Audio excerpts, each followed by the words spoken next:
Nah, di awal cerita kita diperlihatkan sebuah pasar di kota Semarang pada tahun 1970. Di sana banyak para warga melakukan aktivitas jual beli. Dan kita diperlihatkan sebuah toko kelontong bernama Toko Sejahtera yang sangat laris manis milik Pak Sucipto.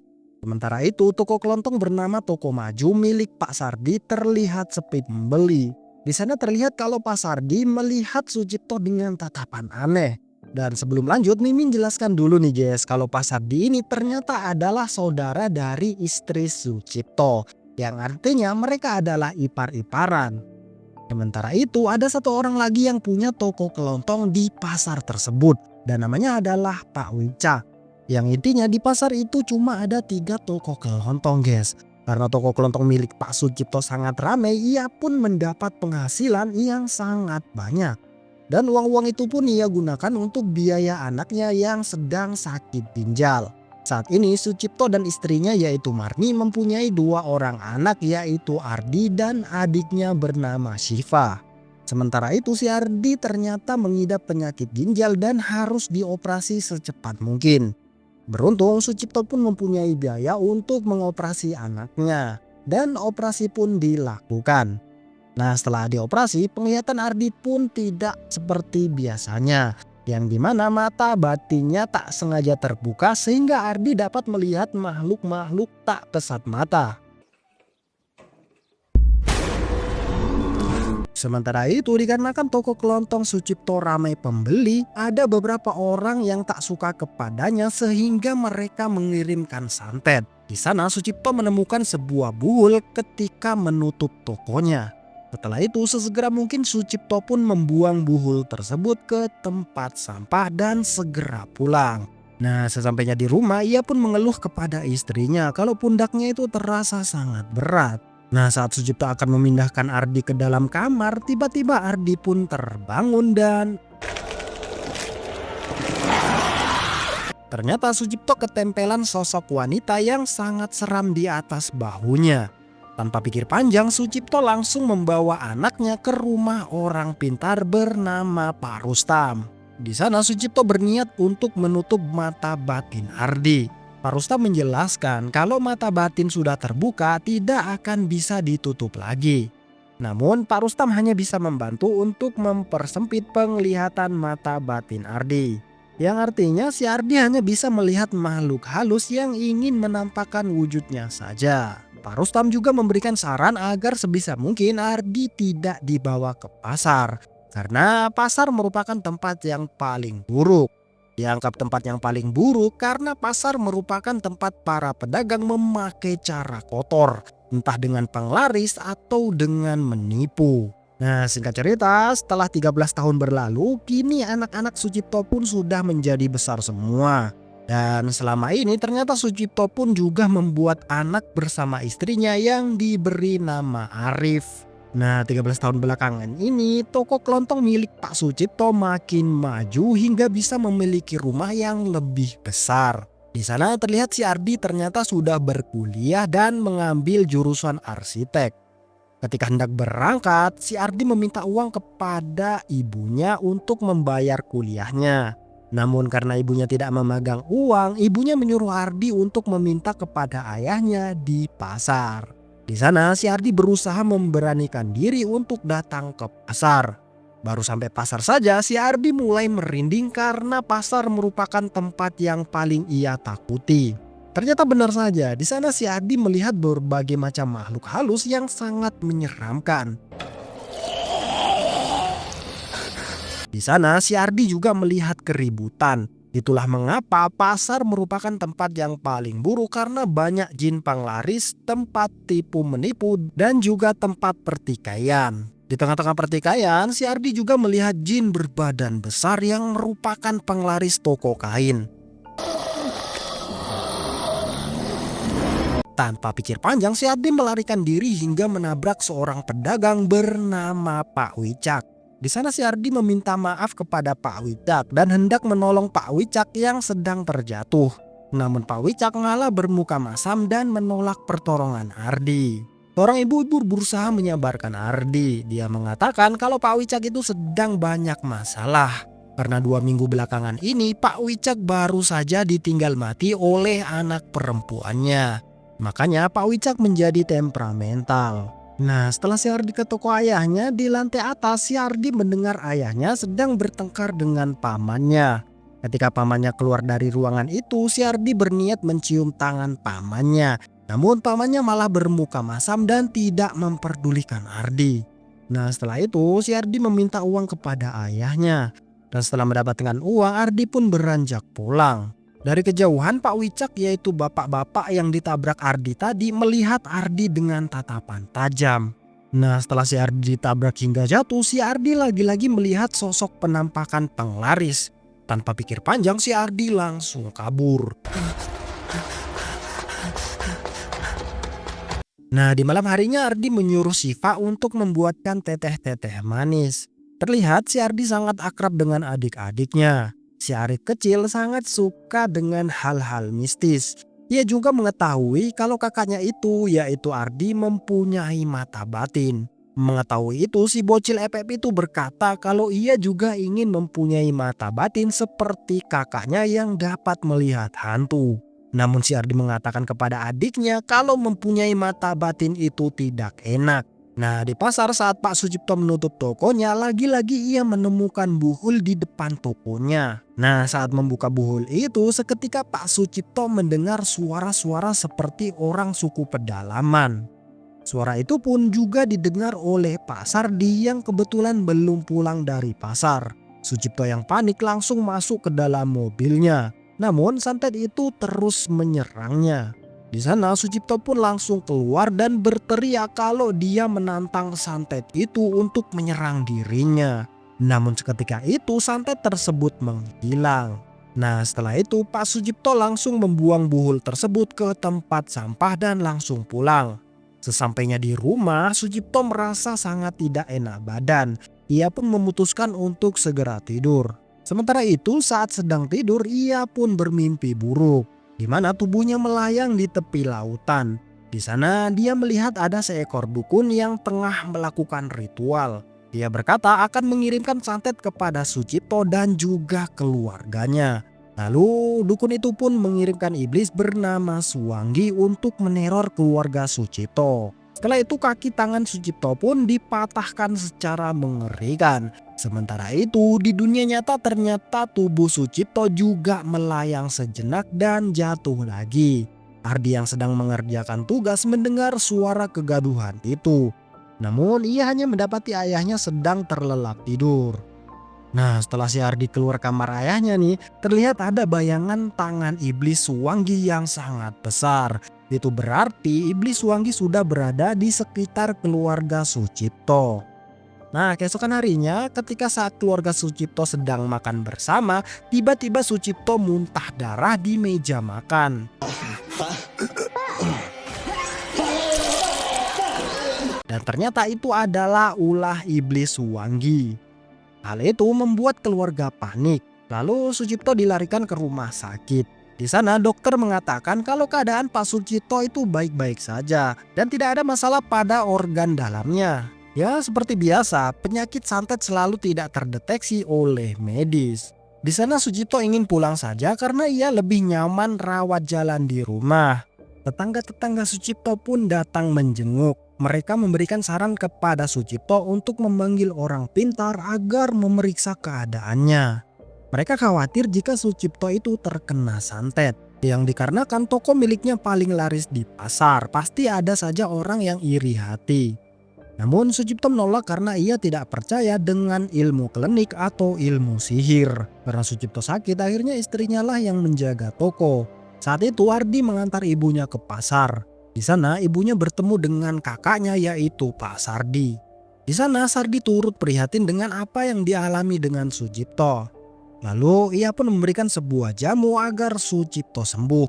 Namun Ardi curiga kepada pamannya tersebut. Kalau pamannya itulah yang menyantet ayahnya. Karena beberapa hari yang lalu Ardi sempat memergoki mereka berdua sedang bertengkar. Di sana ibunya pun memberikan jamu tersebut kepada Ardi untuk dibawa pulang. Namun si Ardi malah membuang jamu tersebut ke tempat sampah karena takut jamu tersebut berisi santet juga. Di sisi lain, teror santet mulai menghantui keluarga Pak Sucipto. Nah, saat si Arif baru pulang sekolah, di sana Simbo yaitu pembantu di rumah Pak Sucipto berpamit pulang karena telah menyelesaikan tugasnya. Setelah itu, si Arif melihat sebuah bungkusan yang berada di teras rumah. Sebenarnya itu adalah santet yang tidak boleh dibuka. Namun karena rasa penasaran Arif, si Arif langsung membukanya sehingga ia pun terjangkiti santet tersebut. Seketika itu terdengar suara kelompok orang dari suku pedalaman yang sama persis dengan kejadian yang menimpa ayahnya kemarin. Di sana Arif pun langsung lari dan menutup pintu rumah. Nah, di malam harinya Arif langsung demam tinggi. Malam pun semakin larut. Kemudian Ardi mendengar suara Arif yang tengah merintih kesakitan. Ia pun menghampirinya. Lalu si Ardi mengambil es batu untuk mengompres Arif. Di sana terlihat bayangan iblis wangi pada dinding.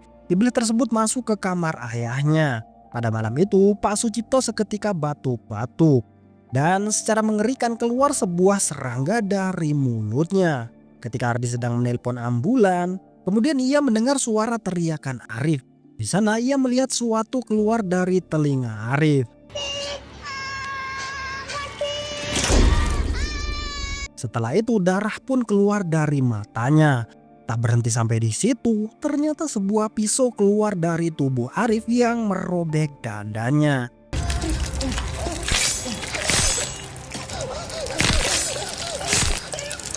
Si Ardi pun tak menyangka kalau adiknya sendiri meninggoy mengenaskan di depan matanya. Mendengar teriakan Ardi, Siva dan ibunya begitu syok mendapati Arif sudah tak bernyawa. Nah, keesokan harinya Arif pun dimakamkan.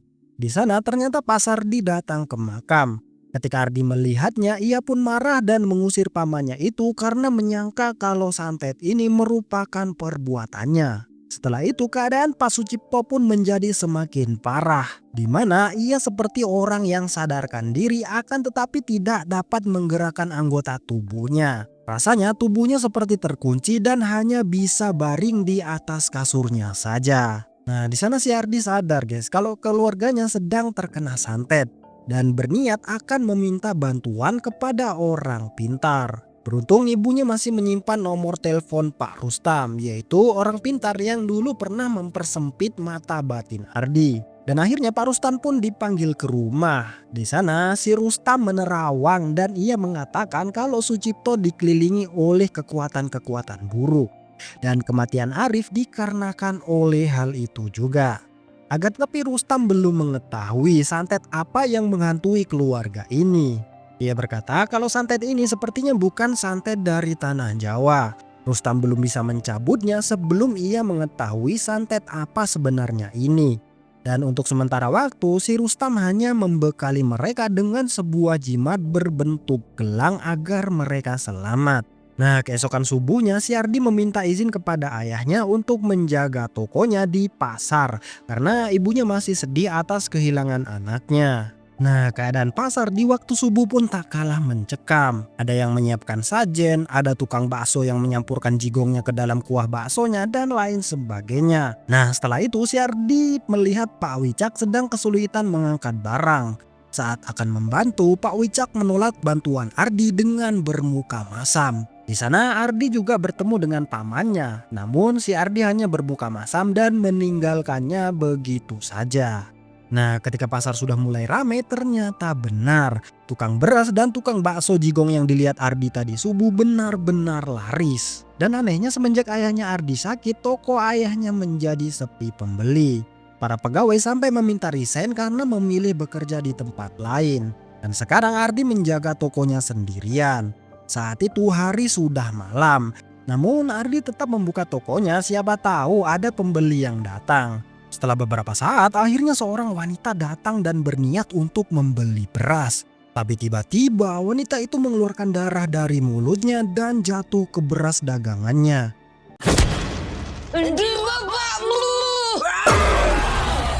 Dan ternyata wanita itu adalah sosok hantu. Namun tiba-tiba wanita itu menghilang. Di sana si Ardi melihat sosok hantu itu masuk ke toko kelontong milik Pak Wicak. Di sana Ardi terus mengikuti sosok perempuan itu. Dan di toko Pak Wicak ia melihat sebuah ruangan yang di dalamnya berisikan banyak sesajen. Dan di atas meja Ardi melihat foto sosok perempuan tersebut. Tak lama kemudian Pak Wicak datang dan memarahi Ardi karena telah lancang membuka ruangan pribadinya. Setelah itu tiba-tiba sebuah santet bola api datang ke rumah keluarga Sucipto. Di dalam rumah jimat gelang yang diberikan Pak Rustam pada putus semua. Setelah itu ibu pun menemukan bungkusan di halaman luar. Karena penasaran sialnya si ibu malah membuka bungkusan itu. Di sana ia mendengar suara suku pedalaman mendekat ke arahnya. Ibu Marni akhirnya terkena santet juga. Saat itu hanya ada Siva yang berjaga di rumah. Saat si Ardi baru pulang dari pasar, di sana Ardi mendapati kalau ibunya sedang dalam keadaan panas di atas sofa. Ardi kemudian memanggil Pak Rustam lagi. Dan Pak Rustam mengatakan jika sekarang ibunya sudah terkena santet juga. Di sana Ardi pun sangat marah dan mendatangi toko pamannya di pasar. Di sana Ardi mengatakan bisa-bisanya ia menyantet ibunya atau adiknya sendiri. Akan tetapi pamannya itu mengatakan kalau dia itu tidak pernah melakukan hal sekeji itu. Pamannya menjelaskan kalau Pak Sucipto atau ayahnya Ardi sendirilah yang pernah melakukan santet. Dan akhirnya pamannya Ardi menceritakan kepadanya tentang masa kelam ayahnya. Ternyata ayahnya Ardi dulunya hanyalah pegawai kantoran. Namun suatu ketika ia dipecat dan ia bingung bagaimana caranya mendapatkan uang. Di sana akhirnya pamannya itu membantunya untuk membuka usaha kelontong. Pada awalnya toko Sucipto sepi pelanggan.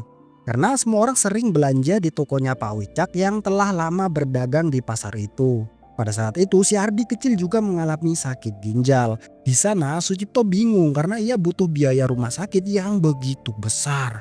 Dan malah usahanya sepi. Maka dari itu akhirnya ia pun pergi ke rumah seorang dukun agar usahanya laris manis. Ya tentunya agar bisa membiayai pengobatan anaknya yang lagi sakit ginjal. Nah singkat cerita akhirnya Sucipto bersekutu dengan setan dan mengirim santet ke toko Pak Wicak agar tokonya sepi pelanggan. Dan akhirnya hal itu membuahkan hasil dan ia mendapatkan keuntungan yang sangat banyak. Yang mana keuntungan itu digunakan untuk mengobati si Ardi kecil. Namun ternyata Pak Wicak tidak terima dengan usahanya menjadi sepi dan mengakibatkan ia main dukun juga. Di sana Pak Wicak berniat membunuh istri Sucipto melalui santet. Nah singkat cerita setelah si Ardi kecil selesai dioperasi tiba-tiba ibunya mendadak sakit dan diduga terkena santet. Di mana di dalam perut ibunya banyak sekali paku. Tapi untungnya ibu Ardi masih selamat karena Pak Sucipto memiliki jimat pelindung. Sucipto pun meminta dukunnya untuk membalas Wicak yang telah menyakiti istrinya agar si Wicak sakit atau mati jika perlu. Namun sayangnya santet itu malah nyasar dan malah terkena anak perempuannya yang sematawayang.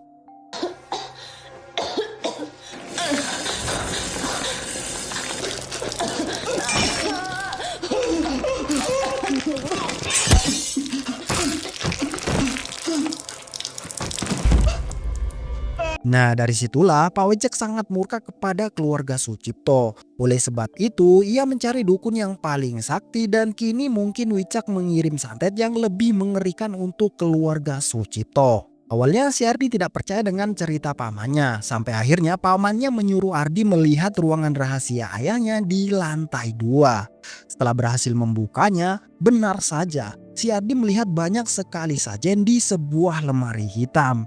Di sana ia baru sadar kalau ternyata ayahnya sendirilah yang bermain ilmu hitam. Nah keesokan harinya Ardi pun berangkat menuju desa seberang untuk menemui Mbah Di atau dukun andalan ayahnya. Sesampainya di sana Ardi disambut oleh anaknya Mbah Di bernama Retno. Setelah tahu kalau Ardi adalah anaknya Sucipto, seketika ekspresi Retno langsung berubah. Karena gara-gara Sucipto, Mbah Di jadi sakit parah yang mana penyakitnya sama dengan penyakit Sucipto yang tidak bisa menggerakkan badannya. Sejak anaknya Wicak mati, Mbah Di selalu berkata kalau ia selalu mendengar suara ribut seperti orang dari suku pedalaman. Mbah Di juga selalu melihat ada sosok hitam besar yang mendatanginya. Lalu tiba-tiba kondisi Mbah Di akhirnya menjadi seperti ini.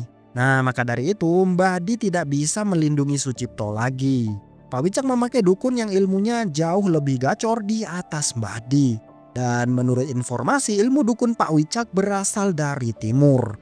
Mereka memakai santet yang namanya santet Segoro Pitu. Santet tersebut adalah santet yang sangat ampuh dan ritualnya memerlukan pengorbanan jiwa atas dasar sakit hati dan juga dendam.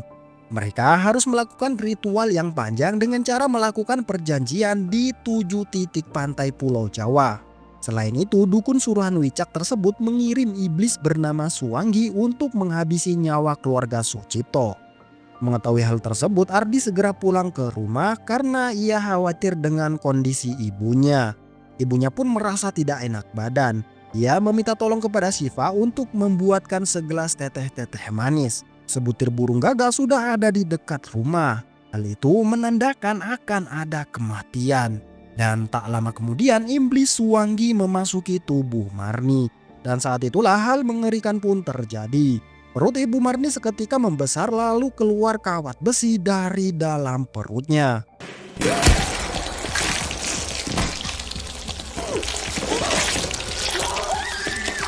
Hal itu membuat Ibu Marni tewas seketika. Nah, tak lama kemudian akhirnya Ardi tiba di rumah, namun sayangnya ia pun terlambat karena ibunya sudah meninggoy. Sucipto yang mendengar itu pun hanya bisa meneteskan air mata tanpa bisa berbuat apa-apa. Nah, keesokan harinya Ibu Marni pun akhirnya dikuburkan. Ardi lalu memberitahu Pak Rustam kalau dia sudah tahu nama santetnya, yaitu nama santetnya Segoro Pitu.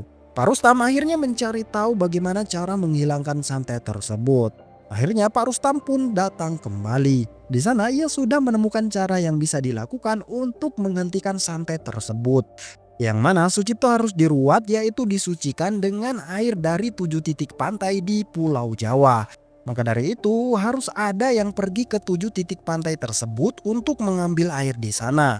Di sana Ardi dan Siva bersedia mengambil air tersebut. Sementara Pak Rustam dan pamannya akan di rumah untuk menjaga Sucipto dari serangan iblis Suwanggi. Pak Rustam berpesan agar mereka mengambil air dari arah timur ke arah barat.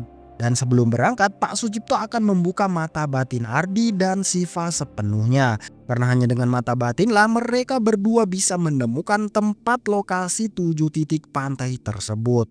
Nah, singkat cerita, pergilah mereka mengambil air tersebut. Tapi pastinya hal ini tidak akan mudah karena di setiap titik pantai pasti akan ada jin penjaganya. Dan mereka harus berani menghadapi makhluk-makhluk yang menyeramkan tersebut. Nah, setibanya di titik pertama yaitu Pantai Watu Ulo, mereka berbagi tugas yang mana Siva bertugas mematikan lilin dari sesajennya dan Ardi pergi untuk mengambil air.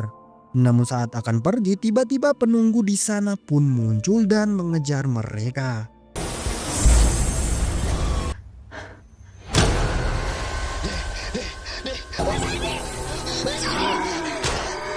Di titik kedua mereka diteror jin botak licin hitam.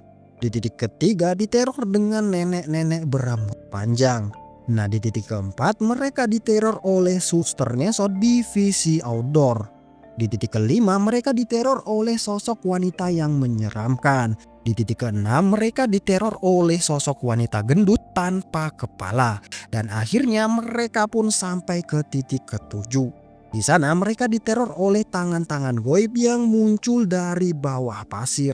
Mereka mencoba melarikan diri, namun sayangnya sosok itu membuat mereka berdua jatuh sehingga kendi tempat air yang diambil Ardi tadi jatuh hingga pecah. Untungnya sosok itu berhasil pergi setelah mendengar suara kereta kuda. Dan ternyata suara itu berasal dari Ratu Pantai Selatan dan para pasukannya. Di sana salah satu pasukan ratu memberikan Ardi hadiah, yaitu kendi berisi air pantai tersebut atas perintah ratu. Tirta menika ganjaran saking Kanjeng Ratu. Lah mulih. Dan ia menyuruh Ardi dan adiknya segera pergi dari pantai ini. Setelah mendapatkan 7 air tersebut, akhirnya Ardi pun langsung gercep pulang. Di rumah Sardi dan Pak Rustam mulai khawatir karena teror iblis Suwanggi semakin mengganas. Di sana Pak Rustam melakukan semedi untuk mencoba menenangkan keadaan. Namun hal tersebut hanya sia-sia. Dan iblis Suwanggi akhirnya menampakkan dirinya. Rustam pun mencoba melarikan diri, namun sayangnya ia harus tertangkap dan kehilangan kelapanya.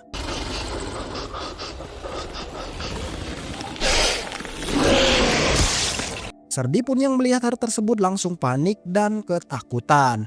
Tak menunggu waktu lama, si iblis wangi akhirnya menghabisi Sardi juga. Nah, singkat cerita, Ardi dan Siva akhirnya sampai ke rumah. Mereka berdua sangat kaget ketika melihat Pak Rustam dan pamannya sudah meninggoy. Ardi dan Siva pun langsung masuk kamar ayahnya dan segera meruatnya sebelum semua menjadi korban. Mereka berdua mulai membasuh ayahnya menggunakan air dari 7 titik pantai itu. Namun hal itu tentunya tidak mudah karena si Suwangi berusaha menggagalkan aksi ruatan tersebut. Di sana iblis Suwangi menyerang mereka dengan sangat brutal. Namun pada akhirnya ayahnya itu berhasil diruat dengan air dari 7 titik pantai itu. Dan alhasil terbakarlah iblis Suwangi itu hingga musnah. Nah, di akhir film setelah Pak Sucipto diruat, kondisi Mbah Di juga ikut membaik. Mbah Di mengatakan jika kekuatan iblis Suwangi sudah keluar dari tanah Jawa. Sementara kondisi Pak Wicak dan dukunya menjadi korban karena menjadi tumbal atas kegagalan iblis Suwangi. Dan setelah itu Pak Sucipto sadar dan tidak akan menggunakan penglaris lagi. Iyalah, orang saingannya sudah pada mati, kocak. Nah, keesokan harinya Mbah Di mengambil sesajen dan menyuruh jinnya tersebut untuk pulang ke rumah baru karena tugasnya di tempat ini sudah selesai. Gaweanmu wis rampung. Waktune pindah. Kowe melu aku nang omah anyar ya.